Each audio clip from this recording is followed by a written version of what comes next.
তো ভাবতেই পারিনি হনুমানগির মন্দিরে এসে রাত 9:30টার সময় এইরকম পরিমাণ ভিড় পাবো। তো দেখো এখানে এখন আমরা বাইরেটা জুতো রাখছি।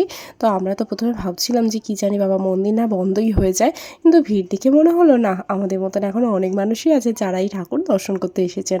তো এখানে অনেকটা লাইন ছিল আর দেখতে পাচ্ছি যে বেশ লম্বা একটা উঁচু সিঁড়ি।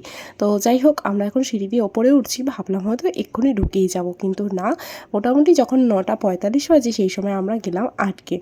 আর তারপরে গেটগুলো তখন বাজে প্রায় 10:30টার কাছাকাছি। কারণ ভিতরে আমাদের যতদূর মনে হচ্ছে যে ভিতরে আরতি হচ্ছিলো, অ্যাকচুয়ালি কী হচ্ছিলো আমরা জানি না, কারণ গেট প্রায় 45 মিনিটের মতন বন্ধ ছিল।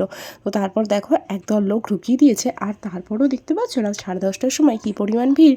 তবে এই মন্দিরটা রাত্রিবেলা দর্শন করে নিয়েছিলাম, একদিকে ভালো হয়েছে, কারণ এতটা ভিড়ের মধ্যে সকালবেলা আসলে আর বাকিগুলো হতো না, কারণ যেহেতু আমাদের সময়টা অনেকটা কম ছিল। আর এটা দেখো মন্দিরের বাইরে, এটা মন্দিরের মধ্যে ফটো তোলা অ্যালাউ আছে, কিন্তু এত ভিড় ছিল যে আমি সেই সময় মোবাইল বার করতে পারিনি।